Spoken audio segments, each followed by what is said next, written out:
Hi, Desert View friends. It's Larry Anderson, and it's a privilege for me to be with you today. And I have the great privilege also of sharing with you from Acts, the second chapter, the day of Pentecost. And obviously, this is a momentous day in early Christian life. It's really the birth of the church. It's a miraculous moment. So let's take a look at Acts 2. What we know ahead of time in context is that Jesus has ascended into heaven. He's told his followers that they would be his witnesses in Jerusalem, Judea, Samaria, to the ends of the earth. And I always like this because, they were in Jerusalem. They were in the Judean region and the country of Judea at that point. And then Samaria was a place that they were adversaries. And the idea is being a witness. I think Jesus is telling them, you'll be my witness where you are, wherever you are. You'll be my witness in your surrounding areas, your comfort areas, but you're also going to be my witness in places that you never thought you'd go. In fact, maybe in places that you never wanted to go. But just as Jonah with the people of Nineveh, God calls us to be a witness wherever we are. And that's the tone that's been set. And then Jesus commanded, before he ascended into heaven, he commanded them to watch, to wait, and to pray. And so we pick up the story in Acts, the second chapter, that they have gathered in an upper room, maybe the same upper room as the Last Supper, and they are praying. And it says, when the day of Pentecost came, they were all together in one place, and suddenly a sound like the blowing of a violent wind came from heaven and filled the whole house where they were sitting. So they are praying. They're sitting in this house. They're praying. They're waiting on the Lord. They know God's promised them something. And suddenly there's a loud, violent wind that blows down from heaven, and it fills the whole house where they were sitting. And so we have this picture of this wind blowing in to the place that they're sitting. And they saw in verse 3 what seemed to be tongues of fire that appeared, that separated and then came to rest on each of them. All of them were filled with the Holy Spirit and began to speak in other tongues as the Spirit enabled them. So we have this remarkable scene that you've probably read dozens of times and heard about, but just think about it for a minute. There's no context in these people's lives for what's about to happen. But the Holy Spirit comes with wind and fire. And in John 3, Jesus talks about the wind, and he tells Nicodemus that, you never know where the wind's coming from. The wind blows here and there. And then later, in Matthew, the third chapter, John the Baptist is talking, and he's talking about baptism. And he says, I baptize with water, but another's coming who will baptize with the Holy Spirit and fire. And so we have these two pictures of the wind and the fire that sweeps in and overwhelms this group of people. The Spirit filled them, and that's the tense of that word is an ongoing event, that it says that the Holy Spirit kept filling them and kept filling them and kept filling them. And I believe part of the idea here is that we want to be so full of the Holy Spirit that it just leaks out of us. It leaks out into relationships. It leaks out into our work, into our family, our church, wherever we are. The Holy Spirit keeps filling us, and we're never empty if we're with Christ, but we're filled to overflowing, and that overflow changes the world. And so they are filled with the Holy Spirit, and they began to speak in other tongues as the Spirit enabled them. So that the Holy Spirit gave them a language, a Spirit-filled language. And so they were staying in Jerusalem, and now they were staying in Jerusalem. God-fearing Jews from every nation under heaven were there. And when they heard this sound, a crowd came together in bewilderment, because each one heard them speaking in his own language. So here's part of the miracle, that they began to speak in tongues, and they're overwhelmed, and I believe they're probably shaking, they're shivering, they're overwhelmed by what's going on the inside of them. And not only that, but they're speaking in tongues, and people from all around, from different languages, different countries, they hear these people and they're speaking in their language. They understand the tongue that they're speaking, a tongue that them people probably never heard, never knew, had no context for, but the Holy Spirit is speaking through them to the crowd. Now, part of what's unique about Pentecost is Pentecost literally means 50 days. And what we have in this context is that it was Jesus rose and walked among people for 40 days. He ascended into heaven, and now they've been praying for 10 days for God to intercede, for God to fulfill his promise to them. And so this is the 50th day, and it happens during the Feast of Pentecost. There are three major feasts for the Jews at this point. The first one, the best known one, of course, is the Passover. They celebrate the Passover. They celebrate the Feast of Tabernacles, God's provision for them. And then they celebrate Pentecost, or some call it the Feast of First Fruits, because what they do is at this time of year, they get the first fruits, particularly say wheat, and they take the first fruits of their crop of wheat and they bring them to the temple and they offer them to the Lord as a thank you, as an act of gratitude for God providing for them once again.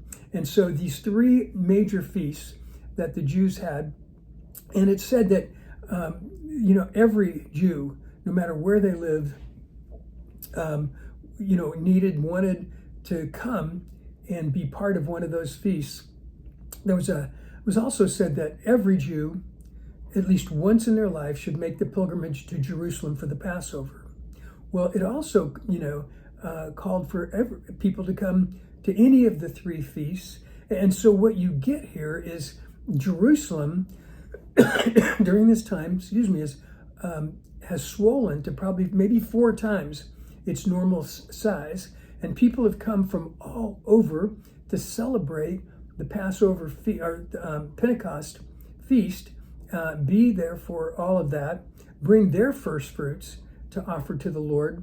And so these pilgrims are there, the regular Jews, they're all there. And when this wind comes and the fire comes, and then they are speaking in these tongues, and all of these people from all over are here at this perfect time, the time that God ordained, the time that God placed them there. They're there, and people are hearing the gospel. People are hearing about Jesus in a tongue that they can understand.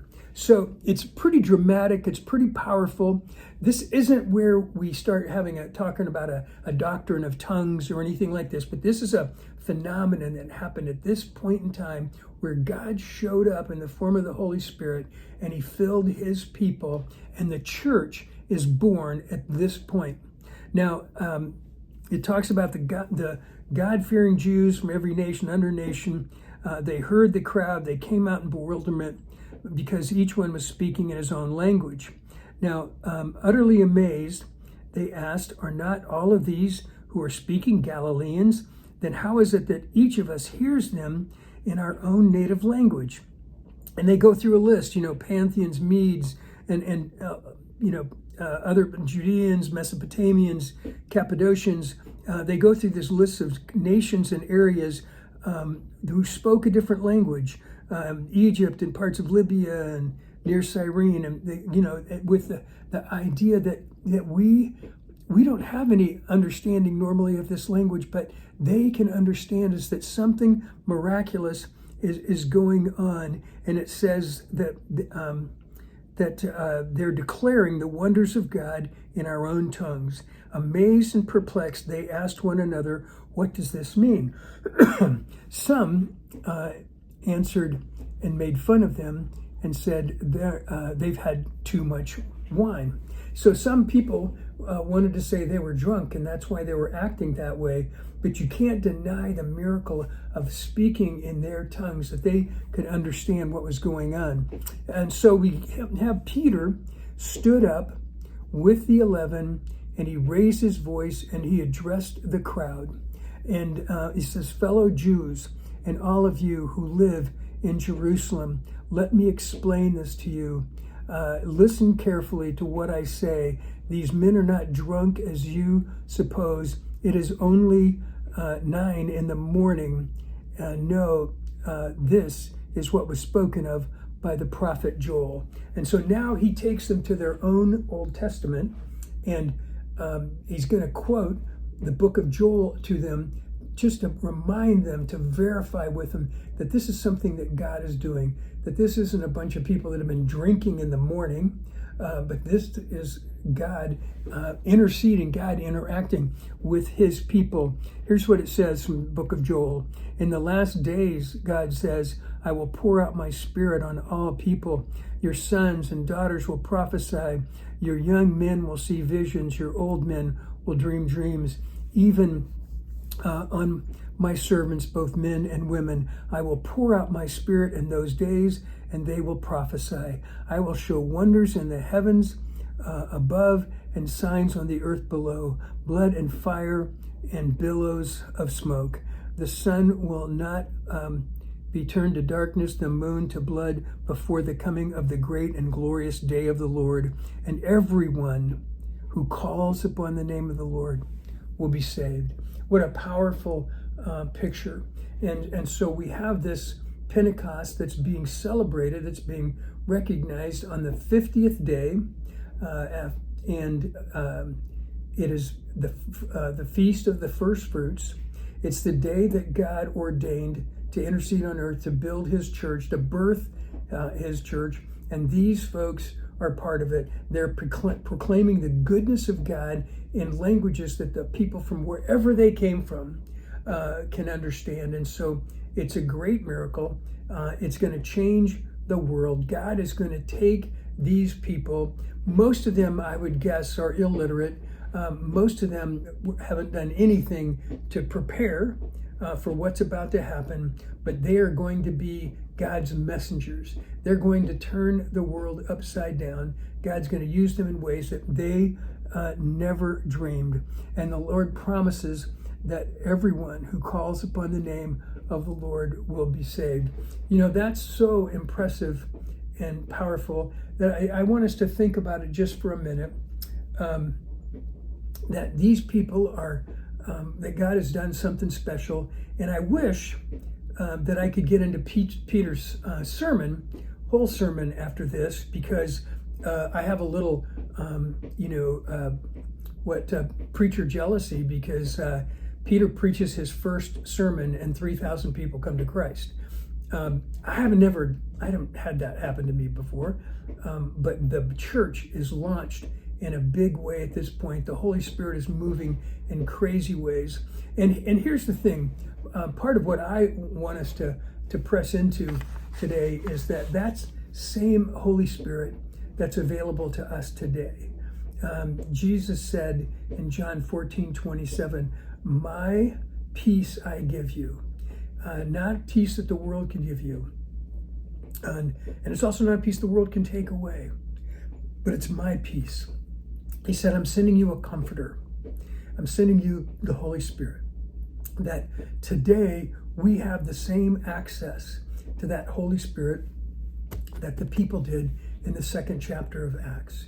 We have the same access to that power that brings comfort, that power that brings peace, that power that brings strength, the power that changes lives. We have access to that because Christ promised that to us. And you know, when I'm struck by people who don't believe, and particularly people that maybe grew up in the church, or they once believed and now they're doubting all of this. And generally one of the questions I ask them is, do you believe in the resurrection? These people were all witnesses to the resurrection. Jesus came and he walked among them for 40 days. There was a point where over 500 people saw him at one time. They're all witnesses to the resurrection. They believe in the resurrection. And I ask people, do you believe in the resurrection? And if they say yes to me, then I'll tell them, you know what?